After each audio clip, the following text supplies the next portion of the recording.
tablets. You can drop them in your water. You can't taste it. It's like effervescent. Yeah, really. It mitigates the...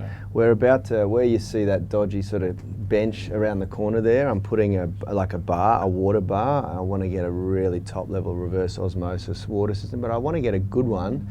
Maybe not even reverse osmosis, maybe something higher level than that. I had this, it's called live water at a resort, at a retreat. I'll answer Ben's question that he asked me just to get that out of the way so we Yeah. can move to the Start next. by just talking a little bit about the workout you just did. Yep. Richie, you can take the broadcast. We'll begin soon. All right. Go to the main introduce our cam, guest? Richard, as well. So we got all three of us there. Yep. How are we, folks? Welcome. We are live. This is officially the first of our 2019 Unity V.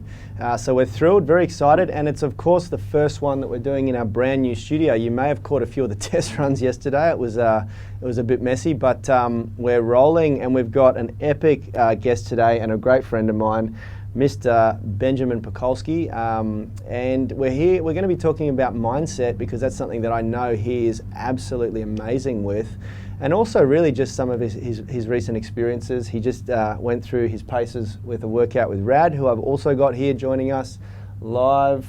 How did that go? Humbling, I guess.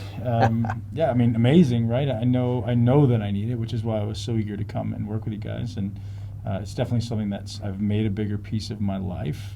Every athlete, or at least every bodybuilder, at some point experiences pain, whether that be physical or mental, and oftentimes it's to do with your inability to move through the range that you need to be able to control and access for what you're trying to accomplish. So if you're sitting out there trying to build a body or ultimately be able to move and live a healthy, vigorous, rigorous life, movement is a huge part of that. So very grateful to have Rad put me through the paces. Yeah, awesome. Yeah, it was good, man. You did. I mean, my sort of idea of a bodybuilder is someone that's just really stiff and that can't move that well at all. And you surprised me, man.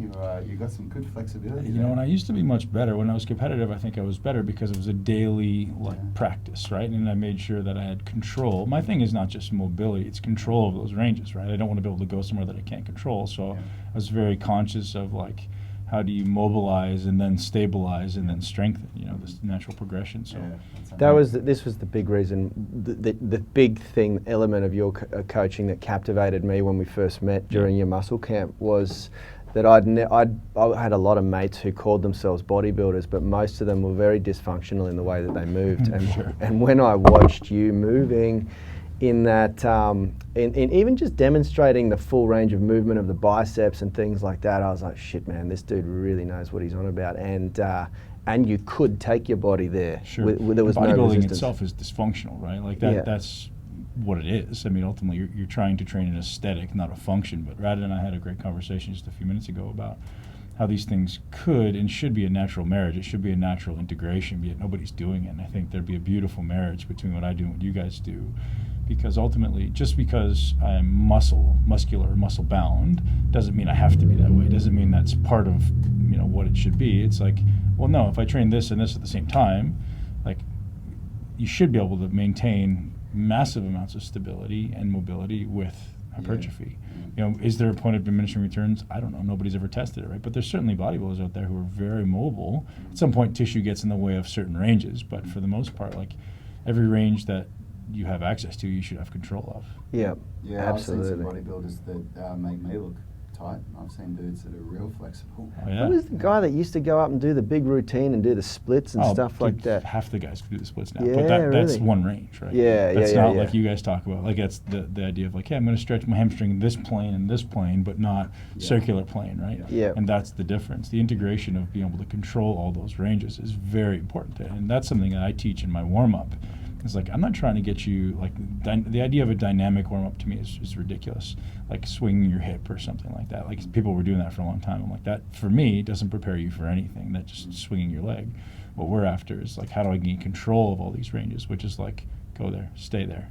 Now, go a little further, stay there, go a little so accessing all those, 180 degrees of, or whatever, 120 degrees of hip rotation. Yep. Did you like that warm-up that we did out there before the session?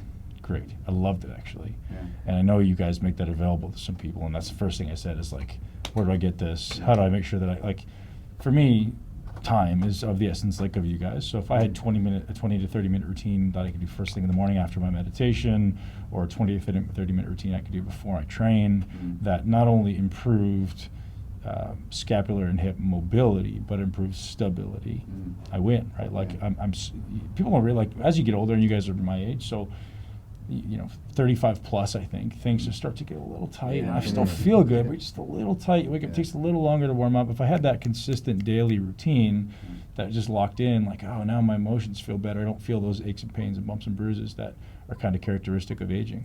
I thought you were younger than me, but I couldn't see in the light before. Now I can see the little right. grays in There you go. No, there's no grays there, man. Mate, that's why I've just taken mine off. It was The good thing is, Ben, is that the routine that I taught you, the way that we teach it online, it's actually only 15 minutes, so you can get it done. You get that whole thing done in 15 minutes. You set a timer for 3 rounds. It's beautiful. And I was definitely throwing some questions out there just to slow you down a little bit. So Yeah. if I actually did 15 minutes of work in a row, it'd be great, right? More than adequate. I think, I mean, if anyone hasn't checked out your stuff, obviously if they're watching your YouTube channel, they have, but they haven't, like, go, because I don't know, perfect warm up for everybody, but pretty damn close. Well, I used to do, I mean, look, when I see something that's better, we change what we do. Right. So we're always evolving with what we do. And I used to do, my personal warm-ups used to take about 40 minutes. And then we were doing warm-ups in the class that went for about 20 minutes or so. And I'm reading a book at the moment called Overcoming Gravity, which is just reminding me of a whole bunch of things. And the author, I can't remember his name, but it's all about body weight training and stuff. And this guy's a highly achieved gymnastics coach. And he talks about warm-ups shouldn't be more than about 12 or 13 minutes. So we try and keep our warm-up down now to 12 minutes. And why is that? Because we want to explain that to the audience. Because it's not the purpose of the workout. Yeah. I just realised my microphone's in the wrong spot. Yeah. We also didn't turn the top lights on, but that's all right. Does it look all right? Yeah, awesome. We're getting used to all this stuff, aren't we? We can turn them on. We got a green door in the background, folks. It's like, this is like literally hot off the press, this place. We finished building yesterday. Well, the reason why is that the purpose of the workout isn't the warm-up. Yeah, The purpose of the workout is the workout, and the purpose of the warm-up is just to prepare you for the warm-up. Right. So if a warm-up goes for too long, it can have a negative effect, because it can start to fatigue you a little bit, and you want to finish that warm-up. You want full blood circulation to your muscles, you want vasodilation, you want synovial fluid in the joints, you want everything, you want the central nervous system's ability to activate the muscles really quickly. He talks about how an increased heart rate increases cross-bridge coupling time. So, the actin and myosin, the cross-bridge coupling happens quicker, which creates quicker muscle contractions. But then if you go too far, you start to get fatigue, and then you try and do your first set, and you can't lift as much weight as you could. So one of the things you talked about during our workout, Rad, was that I think is important for the audience to know is the two kind of hubs for strength and stability, or maybe the tests are grip strength and core stability and strength, right? So I think those need to be a big part of people's warm-up, and I write those into my warm-up, is like, how do I, and I love the stuff that you did with like the wrist activation and strengthening this, because like, especially with what I do, if I'm trying to maintain output at my limbs, I need this to be unbendable. I need this to be unbendable, and ultimately this to have great mobility and stability. So that's one thing that people miss, is if they're trying to get output here, well, I need to have this thing strong. If it's flaccid and weak, you can't have output by deductive reasoning. And same with this, like, your trunk and core is the foundation of all output. If this thing isn't moving and stable, so mobility and stability, you can't have maximum output. And I think those are the two things that people miss in the warm-up. They don't have a thought process. Objectively, I want to prepare my body for what I'm about to do as specifically as possible, and then also I want to make sure my trunk and my grip or wrists are really primed. It's awesome to hear you say that, because we create this stuff and we believe it, but it's really good to hear someone with your kind of experience. Right. So one of the questions I had for you, and I'd love for you to dig into, man, is like, you mentioned your influence from Ido Portal, and I'd love to hear like how you've evolved his thought process, or what you've learned from him, and how you've evolved it into make it your own. Yeah, man. Cal, can you just put a timer on, just so I know not to... This could go for a while. I'm a huge fan of the guy, and I think he's amazing, and like I see myself going that way. But obviously, at 275, 125 kilos, like it's going to be a while before I really get there. But I really see myself going down that path of like integrating strength and mobility. I don't know that I'll ever be Ido. Ido's Ido, right? But how do you integrate? No one will ever be Ido, but no one will ever be Ben Pakulski either. Right. And I've seen this. I mean, I've watched everything on the guy because I just fell in love with his methods and what he does when I trained with him. And there's a really cool little 1.5 minute video on YouTube where he talks about the secret to longevity, and he talks about your individual nature, and that we've all got these experiences that create us as being us. And one of the biggest problems that so many people have is that they're constantly comparing themselves to other people. Sure. And I mean, I was guilty of that when I was younger, and I'm sure in the bodybuilding community you've had that yourself. Yep.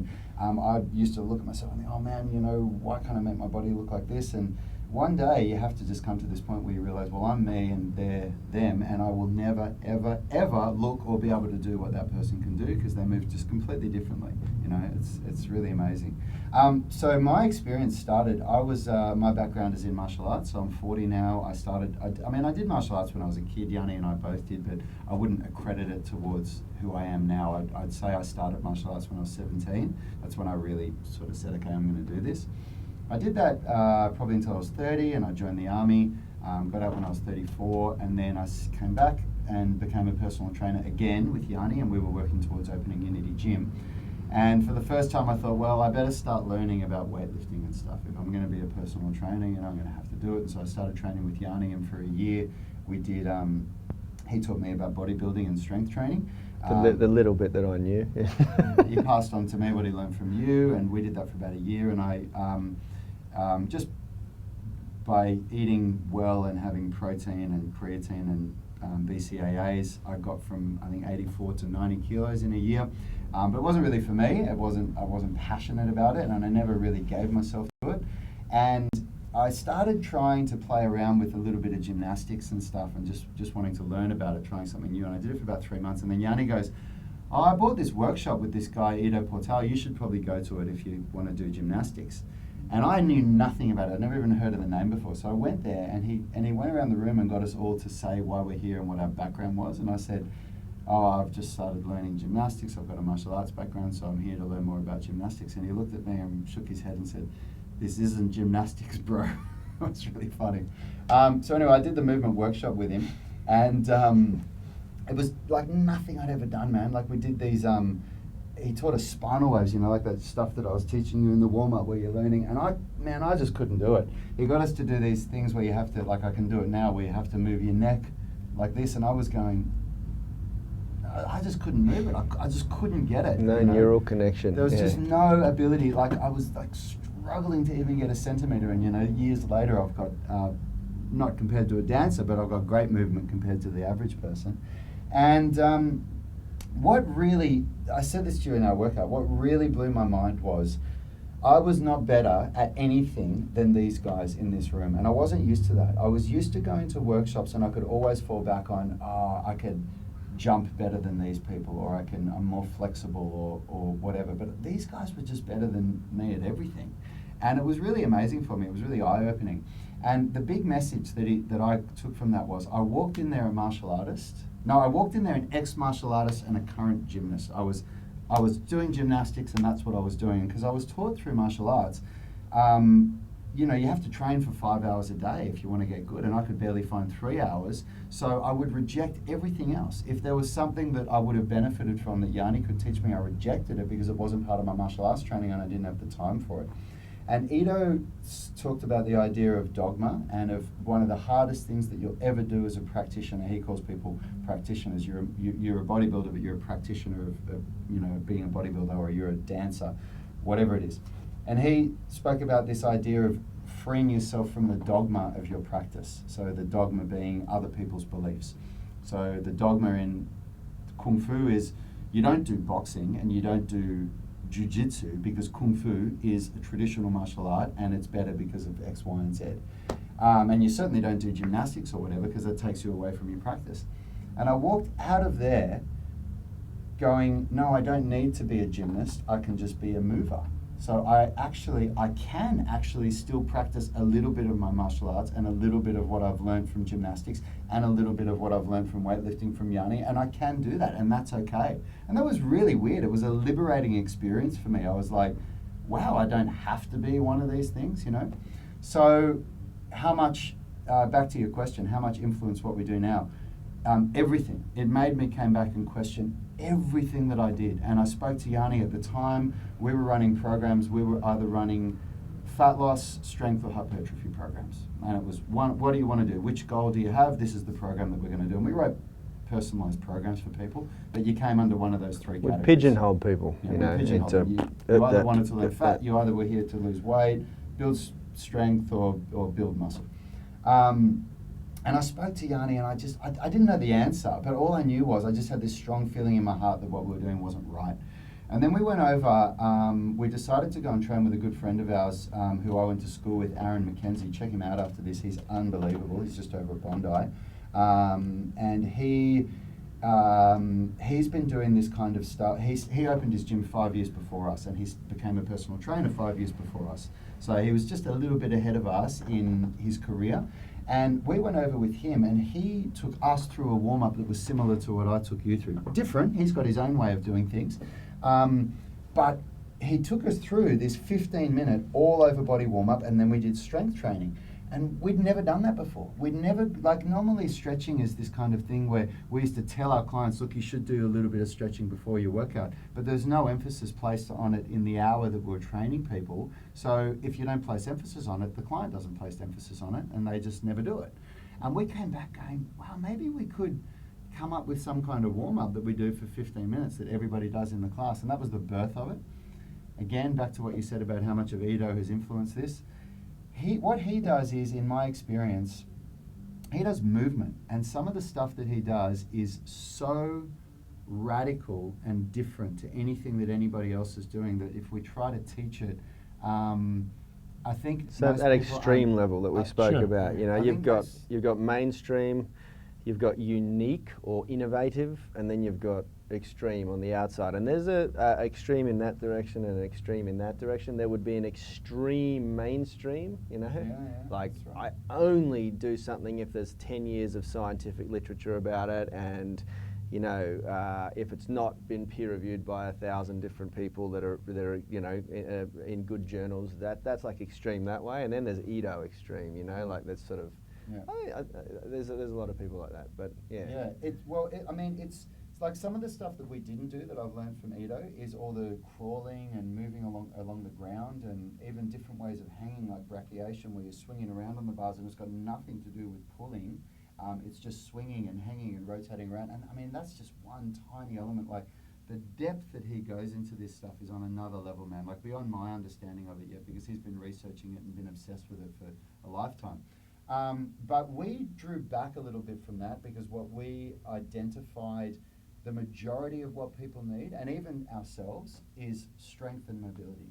Those are when I was trying to do all these moves that I was watching Ido and his students do, and I would try for 6 months and I would get better at it and I could do it and I could post a cool YouTube video. But what it came back to, the reason why I wasn't getting better, is strength and mobility, just a combination of the two. So we stripped our program back and we made it more about straight up raw strength and raw mobility, with a goal that when people get strong enough and mobile enough, we start teaching them higher movement skills. So we try to leave no stone unturned. We create mobility in every joint. I mean, what we did today was just upper body and spine mobility. So we do spine every day. Doesn't matter if it's upper or lower body, because you know the spine is the backbone of your body, of course. And then when we do no pun intended. No pun intended. When we do a lower body workout, we do lower body mobility before the workout. And then the goal is that when people get strong enough and when people get flexible enough, we move into some of the cooler, more out there stuff that I learned from Ido. Very cool. Yeah, so I hope that. That was the short answer too, folks. That actually was the real short answer. That's great though. Yeah. But that's the thing, like admittedly when he came back, like I had the majority of my training, like if I could say who had the biggest influence on me was the late Charles Poliquin and a friend of ours, Tony Battaji, who originally brought Charles out, and Charles had a huge influence on Tony. Tony was sort of my mentor and trainer for a while. So I was quite like, you know Charles quite well, or you knew Charles quite well, so you would know his style of sort of training and coaching, and it's very methodical, very strength and conditioning oriented. So, you know, when Rad came back with all these crazy concepts from Ido Portal, initially I resisted a lot of it. You know, I was like, no way, man, we cannot get people doing that. We can't get people crawling on the floor. We can't, like, people are just going to go, what the fuck is going on here? And so there a lot of people did. And a lot of people did, you know, yeah. But because our clientele was used to the way I'd been structuring our programming, up until that point, I'd designed most of the programs, you know. And we'd also just sent Richard. Richard came out of the army. Guys, Richard's behind producing the show, just in case you're unaware of who I'm pointing to over there. He just came out of the military after serving overseas, and I put him through all of these internships to really level up his strength and conditioning knowledge. And then we had him doing Ido Portal stuff, so the two of us were initially rejecting it. But we found a real sweet spot where there were a lot of elements of his coaching that we really, first of all, his ethos we resonated with a lot. You know, the concept of movement, and that's really what sparked something for Rad and I, because we always knew that, you know, there's always an element of your training that's very aesthetically driven. Sure. And that's in human nature. You can't really fight that. But I suffered a little bit of emotional sort of up and down with depression, and I found that when I was chasing that body image goal, it really started to affect my psychology, because I was comparing myself to dudes. You can never get to where you're happy. That's right? exactly right. I was one of the top 10 in the world, and you're still not happy. Yeah, so you're chasing a moving target. That's exactly right, you know, and I started to think, shit, you know, like, I've got to do it different. And I also started to find that I was becoming less and less motivated to train like that. And we spoke about this the other day. We got families now, and we're you know, practically married and all that sort of thing. And I was like, I've got to find something else to get me out of bed in the morning and hit the gym, you know, and keep moving. I'll say one last thing to wrap up, unless you've got any more questions about this, but the idea of how much the Ido influences. The split that I told you about, bent arm, lower body, straight arm, I learned that from Ido. I'd never heard of that before. Since learning it from Ido, I've seen it in other places, like in the Overcoming Gravity book that I'm reading. It's he talks about, that's one of the possible splits that he talks about in there, but I hadn't heard about that before. So yeah, that's a big thing. Yeah, I think, speaking to what you said, Yanni, that a lot of people men, I can't speak for women, but live that reality of, you hit, like, you know, you train through your 20s, it's usually an aesthetic goal, and at some point in your 30s, maybe it's later, maybe it's earlier, you have some awareness of, like, I don't really want to get bigger anymore. I just want to be, you know, in my framing of it, like, what my objective is for my life, and I frame my podcast around this, is brilliant mind, resilient body. And, you know, resilient to me means, like, being able to move the way I want, run when I want, jump when I want, lift, you know, all this integration of resilience, whatever that means to you. Yep. And, you know, ultimately keeping yourself not just, like, resistant to disease and illness, like, no, I want to be optimized. You know, I kind of envision it like a pyramid. Most people live at the bottom of the pyramid. I want to be at the top of the pyramid. You know, most people are kind of suboptimal. We want to first bring them to, like, baseline. Yep. And then once you've reached baseline, now let's start pushing performance, or sorry, let's start optimizing a little bit. Yep. And then once you've optimized, then and only then can you push performance, right? Because you can't push performance at a level of baseline. You have to push above baseline, optimize the body, and then aesthetic changes come, then performance improvements come, right? Yep. So I kind of envision it like this pyramid. Yep. So that's and I want to live at the top of the pyramid. You know, ultimately, I want to be able to do all of these things, and I'm not there yet because I'm so recently removed from professional bodybuilding. That may be an excuse, but like, moving toward, yes, I want to be able to do a workout with Rad and Ido. Yes, I want to be able to do a 600, or call it a 300 kilo deadlift. You know, like that kind of stuff. Like, how do I create that body? And ultimately, you know, it's really just building, you know, an Army Special Forces kind of mentality, right? It's not that extreme maybe, but like, I want to be able to do all those things, and, you know, always be prepared for whatever is thrown. And for me, it's not being prepared for battle, it's being prepared for adventure. Yeah. Where, like, I want my life to be an adventure. I want to be able to climb a mountain on demand. I want to be able to, you know, to jump out of an airplane. I want to be able to do some scuba, like whatever, right? Whatever comes at you, like I want to be able to do it. Maybe martial arts, whatever it is, you know. Have you? Can I dive deeper into that mindset, Sure. because that's something that I wanted to talk about. I promised the audience a little bit of mindset stuff, and considering that you made it to the top 10 in your field in the world, you've certainly achieved a higher level of success that most people do. Is that something you've always had since being a kid? The No, mindset, man, so or it's how funny. did you cultivate that? Yeah. So I grew up in maybe the polar opposite family, right? So no one in my family's ever graduated high school. Yep. So, you know, alcoholics, overweight, like you name it, right? And I remember being as young as like 6 or 7 years old and looking at my family and going, this is not what I want. Because you see the other families and you go, why are they smiling? Yeah. Why are they driving a nice car? Why are they happy?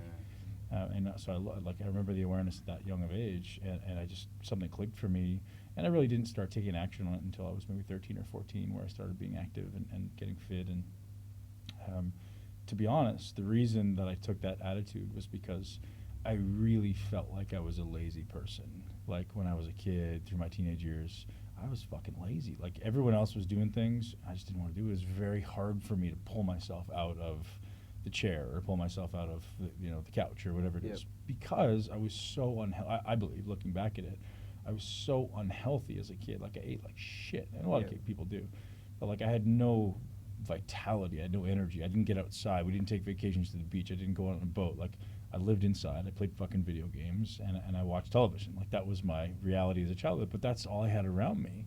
So once I started, 12 or 13, to realize that I didn't have to live that world. So really, from the time I was 7 years old, I was a lone wolf, right? Like I just did what I wanted. Like I was literally in a city like Sydney, which is Toronto, riding the subway, taking the bus. Like I got my bus pass and I'm off, right? So I was very much like a lone wolf doing my thing, and that really gave me the independence to realize, like, hey, if something's going to change in your life, it's going to be you, and that's the blessing and curse of life, right? At the time, I resented my mom for going, hey mom, could you take me here? No. Like, that kind of shit. You're like, what the fuck? Like, why won't she help me? But looking back at it, you're like, God, that's the greatest gift she ever gave me, was the idea of like, you want something done, there's your feet, there's your shoes, go. Yep. So maybe that's where that came from. Really the idea and my framing as far as becoming a professional bodybuilder, I'm like, I don't know that I can ever be Mr. Olympia, although I believed I could be. But I do know that I can have everyone that I've ever trained with say I was the hardest working bodybuilder they ever worked with, and that's what I wanted. Like, so I literally remember moving to Gold's Gym in Venice, standing outside, taking a deep breath, and realizing, holy shit, you're here, you're about to go train. And I said, the second I walk through that door, I want everyone to know me as the hardest training bodybuilder, because I knew I was lazy. Like, I still believed I was a lazy person. So I was like, I never want that to happen. And any time there was like, something happening in the gym, I was like, I have to go and go and go. Like, I'm going to break you before you break me mentality. Not saying that's healthy or right, but that's just how I worked. And looking back on it, being competitive with other people helped, but it's not healthy, right? And that's why I was able to transcend this proverbial mountain of professional bodybuilding and make it all the way to the top and feel completely unfulfilled, feel completely inadequate being there. I was of the biggest in the world, absolutely shredded, and felt my most insecure and most inadequate sometimes, because I didn't see the daily value of, what I teach now is working out is your daily battleground for becoming a better human being. Like, don't go in the gym because I have to. Go in the gym because I get to, and I get to become a better person today. Yeah. Like, every single set, every single rep, every single breath is an opportunity for you to become better. And that's the framing now, right? And as soon as you make that framing in your life, things change for you. That changed for me when I had my son in 2012. I started, maybe a little earlier than that, I started having this awareness of, like, it was probably, say, 2010. Had this awareness of, it's not just about working hard, because you can get really, really big and still feel really, really shitty. And it's not about that, it's about feeling amazing. It's about creating that joy inside you, that achievement inside you, and then living into that, right? Creating that in your life, because that's the person you are. That's how I've been able to, shift away from that ultimate kid who needed bodybuilding because I was full of fear and inadequacy and just didn't feel like I was capable of those things. I used bodybuilding as a mechanism to allow me to transcend that, but now I do it because I love it. I go to the gym because it makes me feel great. It makes me feel like I've accomplished something. I challenge myself. Like, what am I bad at? Let's go. Like, why am I here today? because I suck at this. Am I insecure? Absolutely. Do I feel like I need to do it? Absolutely, right? And that's the framing that a lot of people maybe need to take, is like when they find something they're bad at, they walk the other way. For me, when I see something I'm bad at, I'm like, put a smile on your face and go, because that's how you make change. You know, and it seems like Ito did the same thing. He's like, okay, I'm good at one or two things. Well, what are all the other things that I can add to this tool belt to make me amazing at a lot of, or maybe one particular He thing? goes even further, man.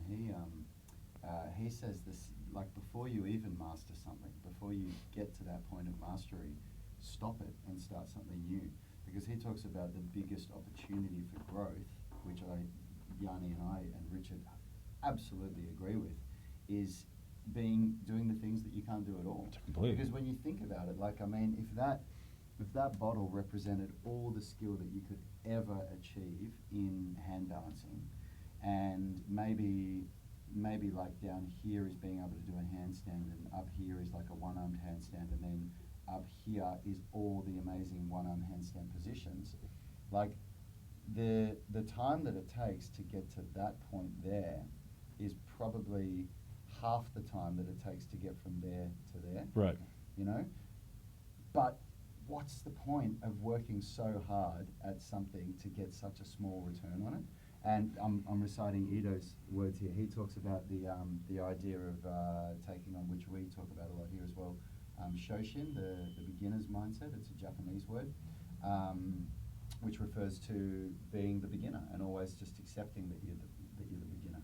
Just embracing the beginner's mindset, even when you have reached a certain level of mastery in something, so that you're always looking for a new opportunity for growth. That's the concept. It's an interesting thought there, right? So I know a lot of professional athletes. I train with a lot of professional athletes. I work with a lot of them. And they're such masters at one thing that if someone takes that away from them, they're all fucked. That's right. And it happens so often. Like, these guys are like, oh, I make all this money. Like, I don't wish that on people, man. Like, even what I did, that focus and mastery for 20 years on professional bodybuilding, I was just lucky enough to have synergistically developed a skill set and maybe a thought process and some skills and an education.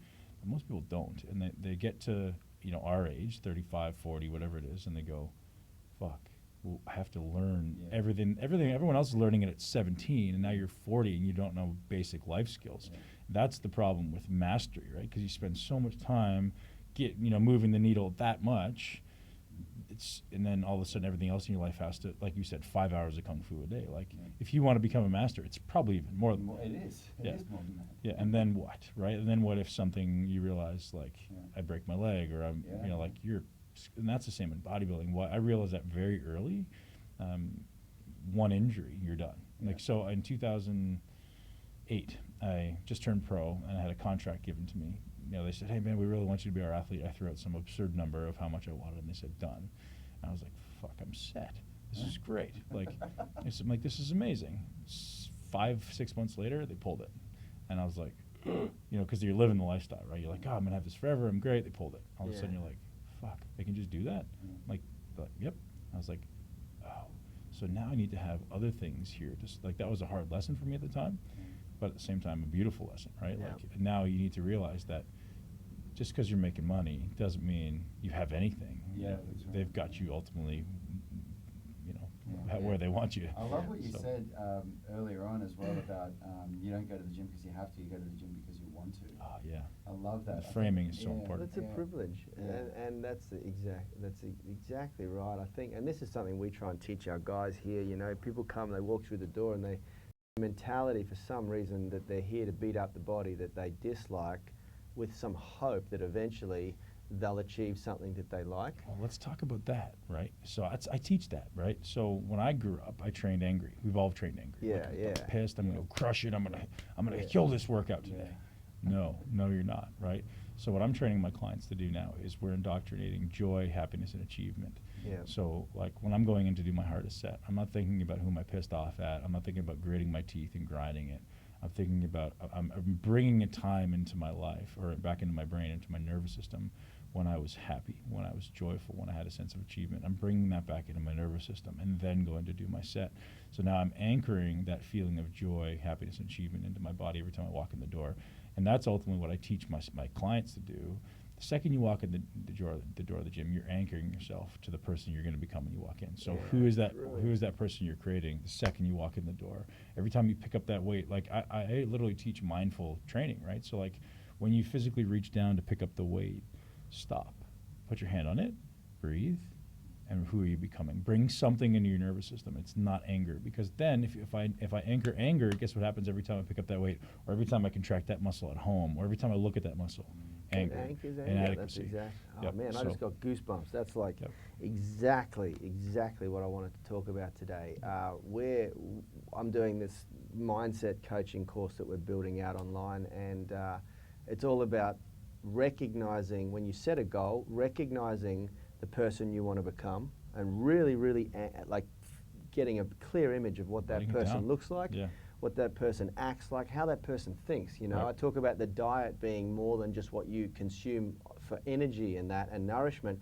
The things you read, the things you watch, the things you listen to, all of that. What does that person actually behave like on a day-to-day basis? And just when you step into the gym, becoming that person now. And you have to feel it, right? Yeah. So thinking about it cerebrally is one thing, but the only way you make it reality is if you feel it. Yeah. Which is why I've become such an advocate of meditation, because I can wake up in the morning and become any person I want just by bringing that emotion back into my body. What a powerful thing, man! If it, like 10 minutes, right? Yep. And so my framing of 2019. So 2018 was a hard year for me, not actually relative to most people, but like it was a completely it was a growth year for me. Like learning a lot. You know, got rid of a lot of staff, like trimmed all the fat in the business. You know, a lot of things happened that are new for me.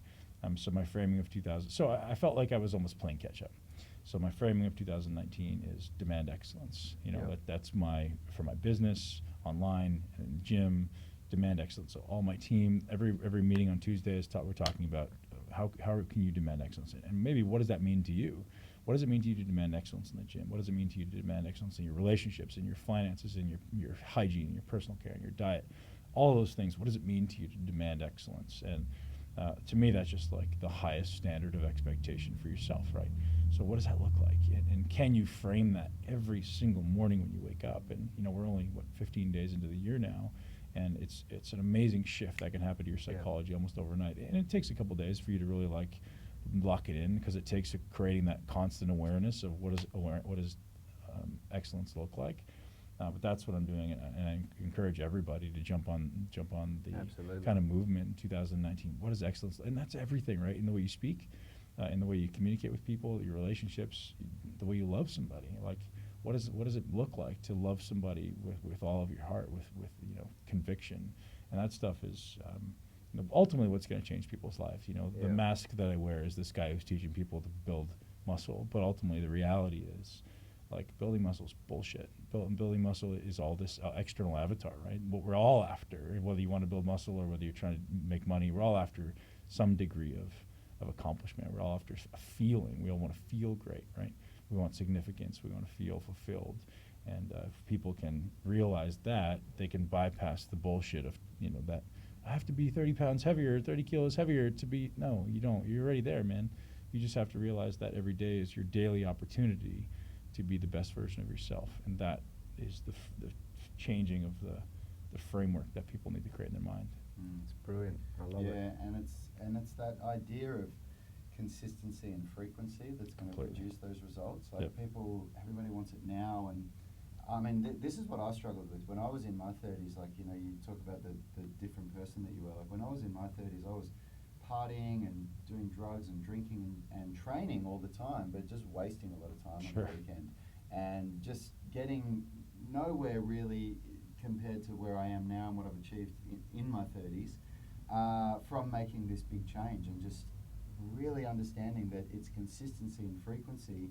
It's not how fast you can sprint for a short period of time and then back it off and do something shit that doesn't get you there. And that whole idea of what you were just talking about, that every day is an opportunity to be your best self.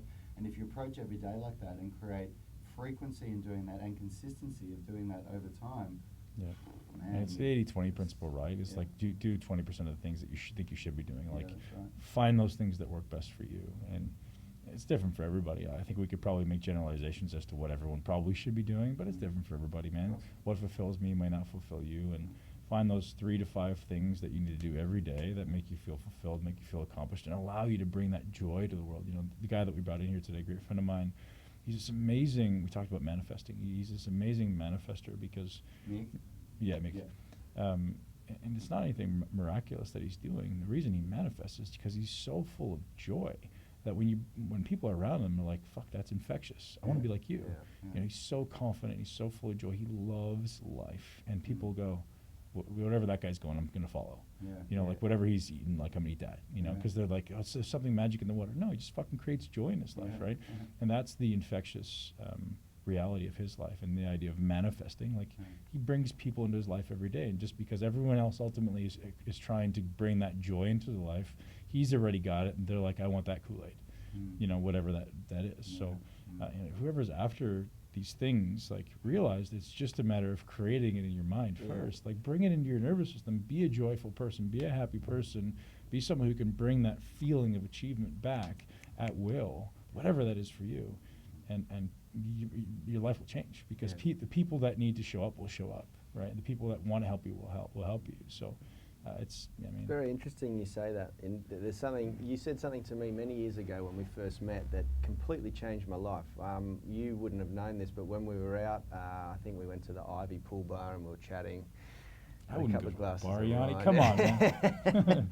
And I was showing him the sights in Sydney.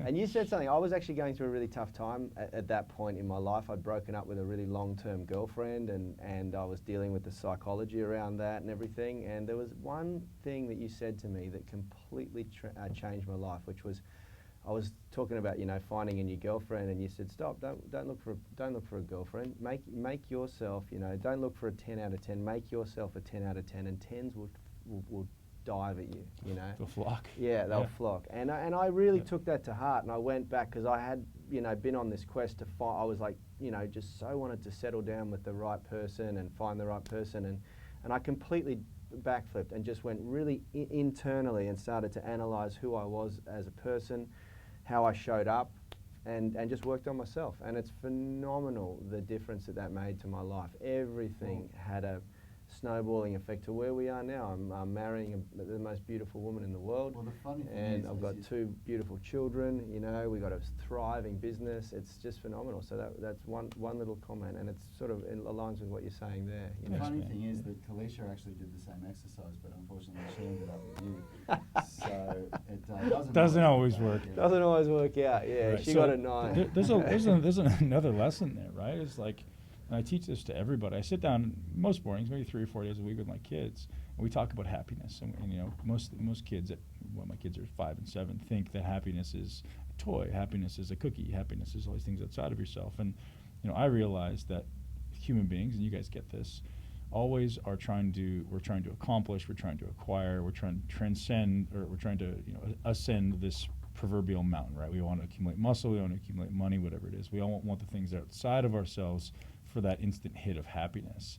It's bullshit, man. Like, happiness is not outside of yourself. Happiness is inside of yourself. And when you turn the journey inside, you realize that you don't need someone else in your life, man, to be happy, to be fulfilled. You're just looking for something outside of yourself, just like a woman looks at a bag or a pair of shoes or a cookie, whatever. Like, you're looking for those things outside of yourself to feel fulfilled and complete, when the only way to feel fulfilled and complete is inside. And like, how do I make myself feel better, more confident, and realize that I'm everything I ever need? And then that person shows up because she sees you're not seeking. She wants that stability that you bring, because, gosh, this guy's got his shit together. He realizes how great he is. He sees his inner light, and then she'll see it too, right? If you can't see it, she can't see it.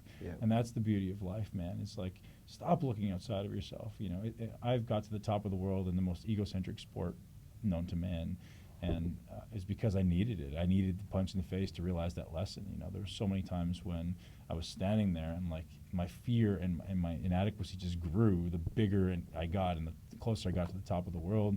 I'm just very blessed to have been able to, you know, many people in life are chasing something and they never get it. So they're constant. They have to keep chasing.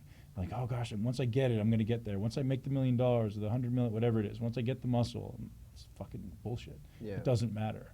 Right? I got it. Like, I got to the top of the world. I could have been very close to being Mr. Olympia, doesn't do anything, man. Like just Yeah. like making the millions won't get you what you want. You know, you have to create it now, create the happiness now, and all those things will come just like that did, right? That's exactly right. That's it, man. It's always inside. It's interesting how the things that you want will be attracted to you. I mean, I know like the law of attraction, all that sort of thing. I'm not a big fan of manifestation and sitting and just meditating and not doing anything, not taking action. But it is really quite phenomenal how when you really go inside and work on yourself and work on embetterment and empowerment and just progress, things just start to gravitate to you. You know, like the things that you want. It's because you're complete, right? You're that's like, exactly man, right. I'm so happy with the person I am. I'm so happy with the life that I have. Yeah.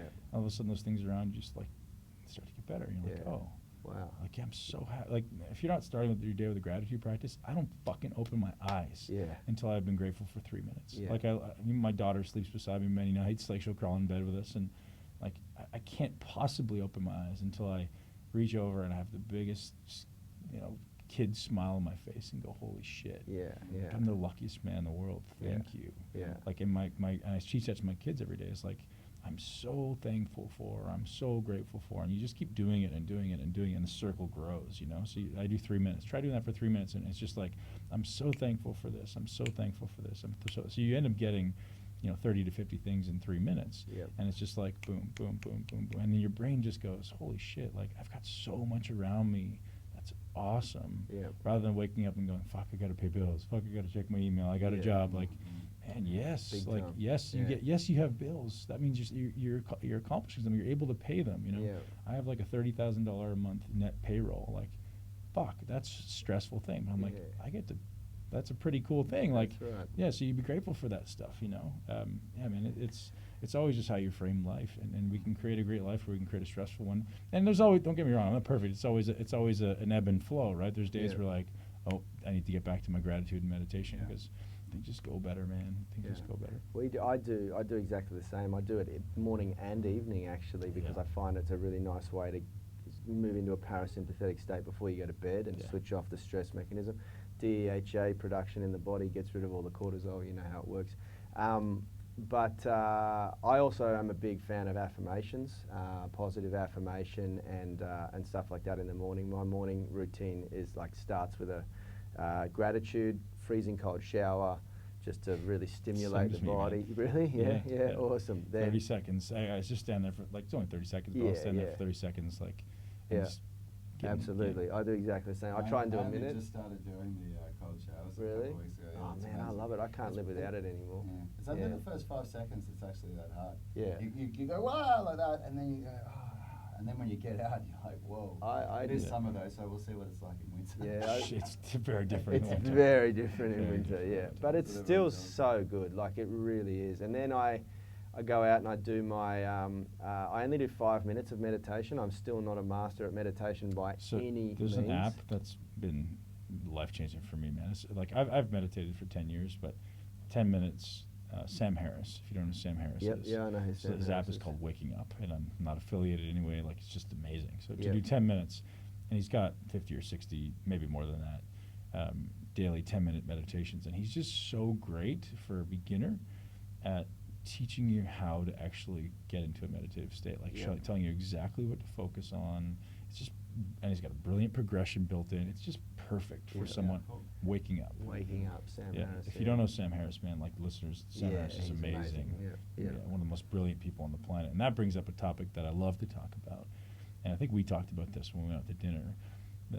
Two people who I respect most on the planet, or of the two people I respect most on the planet, Jordan Peterson and Sam Harris, both talk about how their relationships, the reason they've been able to become so successful is they have a relationship with their wife, with their spouse, founded in honesty, grounded in honesty, and like they have made commitments, and many people make a false commitment, but a commitment to themselves to only tell the truth. And there's so much power in that.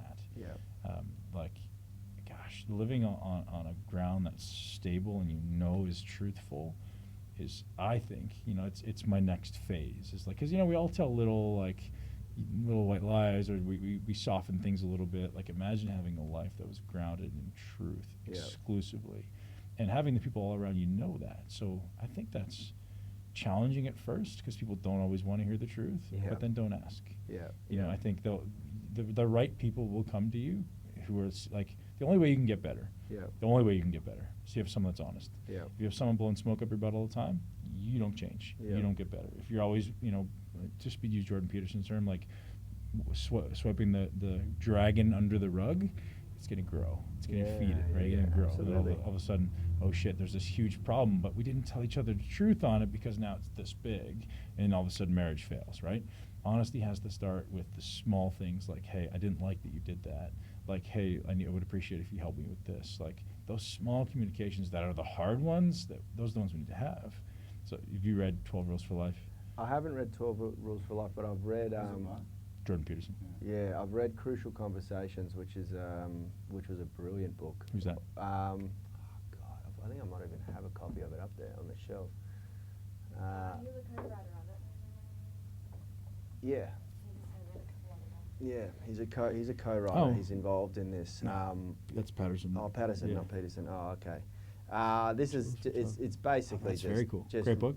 Yeah, really Yeah, good. okay. But it's all about this. It's about really just opening communication, and I should just put that on the desk there. But and exactly that, you know. I mean, they sort of talk a little bit on the physiological states that occur in the body when you are not just bullshitting, but not telling the truth. It has a physical impact Sure. on your body. It's not just psychological, Right. you know. And you, So I've never even considered the concept of, because I light a Kalisha all the time, like it's just a part of it.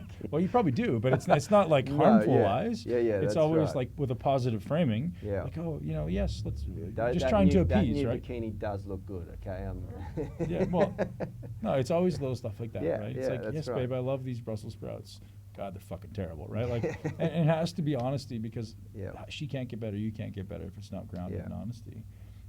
Yeah, so talking about what happens in the nervous system, right? If I have fear over a conversation with you and I don't have it, if you haven't read The Body Keeps the Score, that's what they talk about. It's like, Yep. so every time you have an emotion that exists that you don't express or mobilize with your movement or exercise, it lives in your body. Like Yep. you develop an energy signature, so it lives in your nervous system. It creates a muscular tension pattern. So you see people that walk around this way. Yep. That's just a muscular signature that exists in your body. And every time that situation happens, it can make it worse and worse Yep. and worse. Yep. So you just end up getting these pathologies in your body, or you end up getting energy blockages. So disease and illness happens, and like that stuff's real, man. So when Yeah. you can just have that conversation, when it's this big, if it prevents it from getting this big in your body, and then when it gets this big in your body, that's when like I have a heart attack, or I have anxiety, like because I have so Right. much angst over those little conversations that I didn't have with you. Then you have a blowout, right? Then you Yeah. have to express. You have no choice, Yeah. rather than just a little one. Like, yeah, it's going to hurt a little bit, but at least it's not going to be a blowout, right? Yeah. Those are the conversations we need to have as people, man. And again, I'm not perfect, man. Like, I'm learning, but it's something I'm really learning to express with my children, because teaching your children when they have that like guarded fear response. No, Yeah. no, come here. Yeah. Whatever it is, you have a safe environment to talk to me. I'm not going to react. I'm not getting angry. Like, let it out. And then Yeah. teaching them to let that out as soon as they can becomes a habit. You know, then Yeah. they're expressive rather than like constricted, right? And you can see it. Like, you're an analytical thinker like me. I'll look at people's posture. I'll look at people's body, and I'll go, ooh, Yeah, I see that. Like, absolutely. you know, people who walk like this, like Yeah. they just slight elevation. I'm like, Yeah. ooh, or really tight pelvis, or like any type of dysfunction. You're like, so that's why movement is such a big part of life, is expressing those emotions that are living in you, getting rid of them, feeling them. Yeah.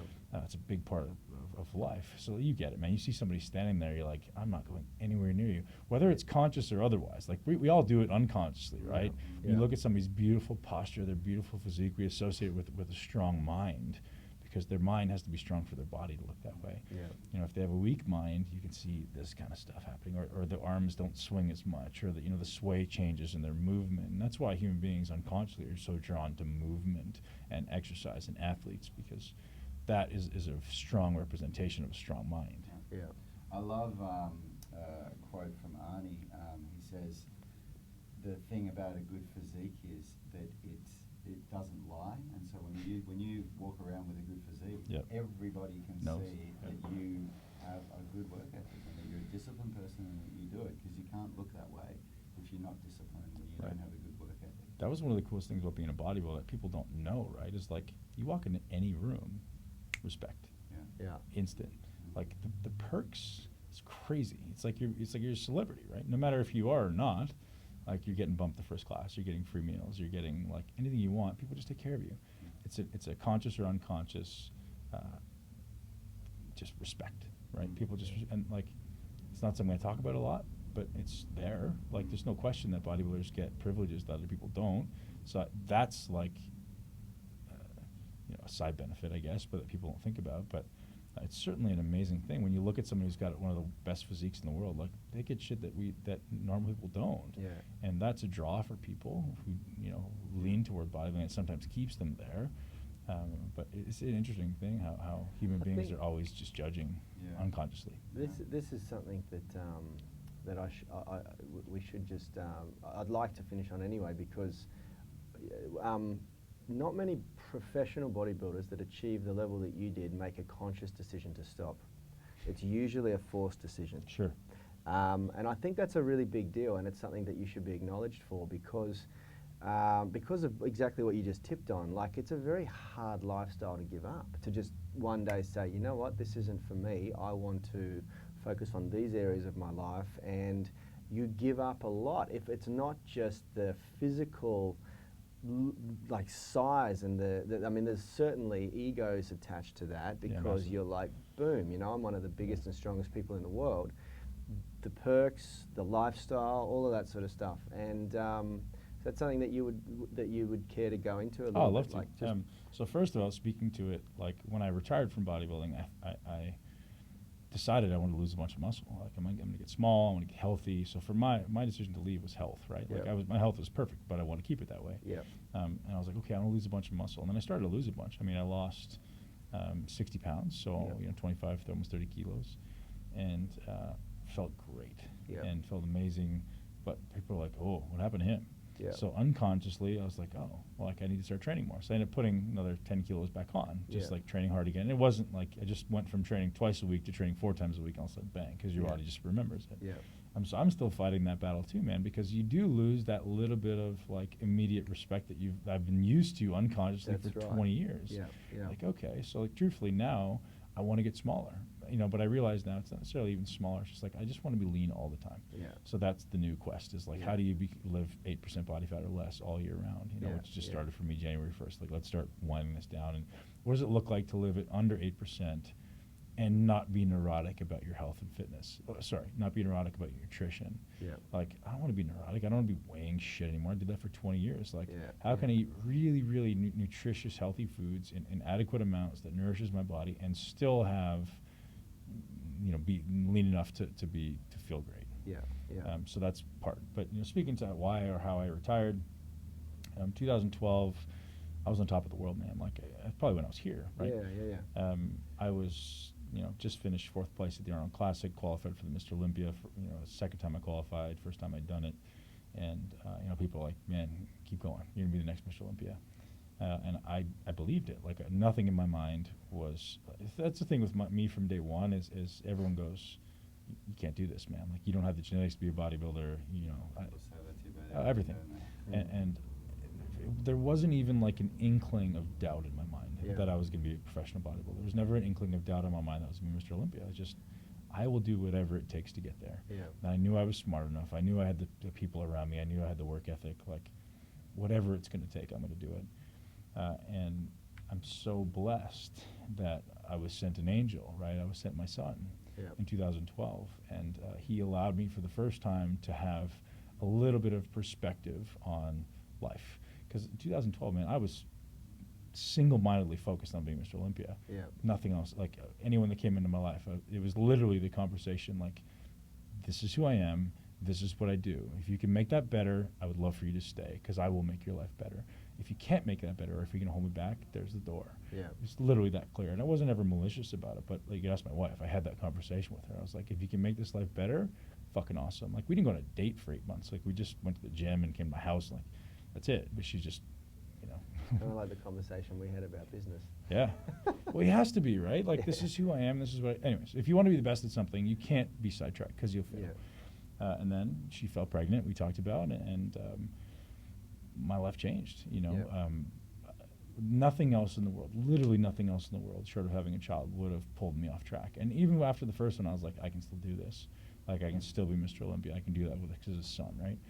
And then did the Olympia. I did a guest posing in Hawaii. My wife got pregnant again, and girlfriend, now wife. I was like, okay, you know, 2 kids. Yeah. This is your sign, man. And I said, I don't know if I said this to you, but like the instant I held my daughter, I was done. Yeah, that was really. 2013 in July. I was done.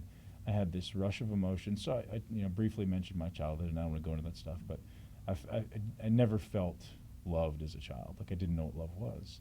And the instant I had my daughter, I realized what unconditional love was. Yeah. And I no longer felt inadequate. I no longer felt like I needed to do bodybuilding. I no longer felt like I could be the selfish person anymore. Yeah.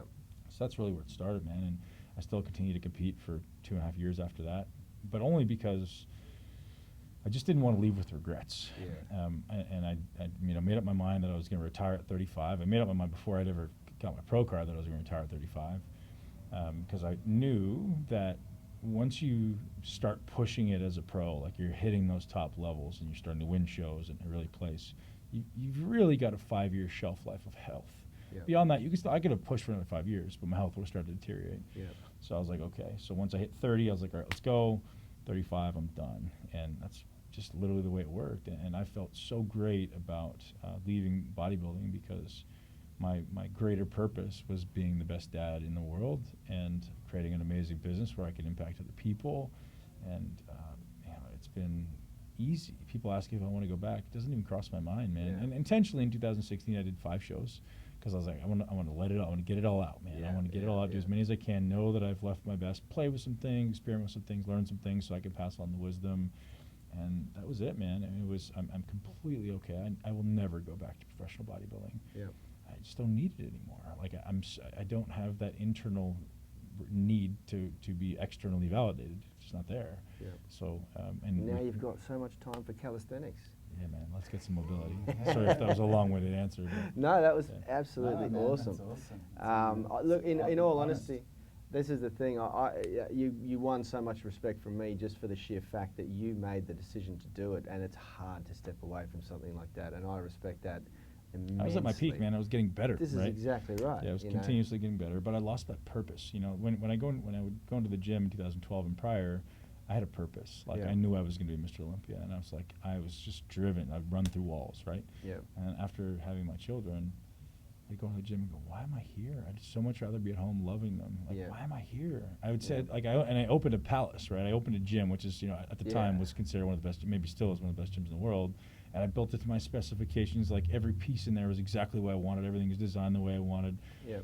And by the time it was open, my heart wasn't in it, man. Like, how can you walk to the gym and go, well, how soon can I get home? Yeah. You know, and I built the gym intentionally with a really big daycare so I could bring my kids. I'm like, well, I'm not going to go, like, once I had built, like, my idea was big daycare, bring the kids to the gym, put them in the daycare, go train. Yeah. Right. So you're going to go out there and squat while your little babies are in the next room. Like, not going to happen, Yeah, focus-wise, yeah, right? yeah. Like, not going to happen. So that, Yeah. I think they've been It's in. hard, isn't it? Oh, it's impossible.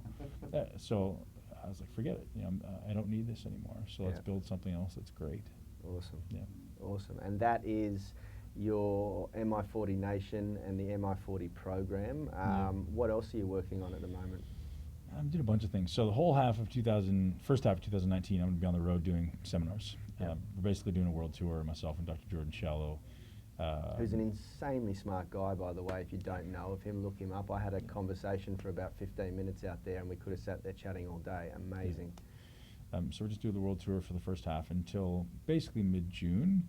And then the second half of the year, we're finishing my book. So I started a book last half of last year, just all these integrated pieces, you know, of like how to build your greatest body, but all the other things that goes into living a healthy, holistic life while building the body of your dreams. And Yep. I think people need to know that stuff. Like, it doesn't have to be unhealthy. It doesn't need to be anchored in negative emotions. And I think Yep. I'd love to be the person who becomes the spokesperson for that, right? It's Yep. like, yeah, it can be a joyful process. Like, it should be a joyful process. Your body is a gift. Yeah. So enjoy this gift, embrace the gift. So that's happening. And I'm launching muscleintelligence.com. That's kind of the business. I've got a podcast that's relatively popular. Most people have heard of it at this point in the fitness industry. So previously called Muscle Expert. We're just going to shift. They call it Muscle Intelligence because that's the business. Yep. And it's just providing an intelligent approach to build your greatest body, man, and all those pieces that go into it, right? All the talking about the movements and talking about mobility and talking about autonomic nervous system and sleep and nutrition and the environment and mindset and all those things going into this beautiful synergy of being able to ultimately interview the world's most epic humans, which is just a blessing, right? Like, how awesome is it to be able to call up the smartest people in the world and go, hey, man, you want to chat for 90 minutes? Like, fuck yeah. It's just like, it's like a PhD in fitness and mindset, you know? So that's brilliant. Yeah, it's awesome. Awesome, man. Well, look, it's been an absolute pleasure to have you on the show today, and I'm sure that Kalisha's going to be busy over the next week creating a lot of insightful pieces of content that we can deliver on every single platform around the world. No, man, it's just been amazing. Thanks, man. Thank you so much for giving us I appreciate you guys having me. It's just worked out perfectly, right? I love that you guys made some time and just happened to be in town, and grateful to get a workout in man, it was fun and reconnect. And I strongly, no endorsement from no request from these guys, but I strongly advise you guys to get out there and try it, because these programs are amazing, and I think it's in addition to everyone's program. The beautiful thing is, at least the way I see it, you may not be asking everybody to change the way they train. Like, just keep doing what you're doing, but add this to it as an adjunct, at least to start, right? Try this 15-minute program. It's amazing. Like, I felt amazing. My joints feel amazing. My mobility feels better. My nervous system feels turned on. My brain feels turned on. And that's something that most people would kill for. And if you can do that in 15 minutes a day, and then add that to your daily routine. For me, it seems like it'd be a great synergy, and I said this to you on the gym floor. Like, I wake up in the morning, I do my gratitude, I do my meditation, and then I move. So that may be walking, that may be yoga, that may be whatever. But if I can add this 15 to 30-minute piece in there where, like, just all I need is, like, some bands and maybe a wooden dowel, like, yes, sign me up, dude. Awesome. Fantastic. All right. Well, until next time, everyone, we'll see you guys later. Yeah. Awesome. We are the gym that teaches people how to move instead of just exercise, because we believe that health is about performance, not just body image.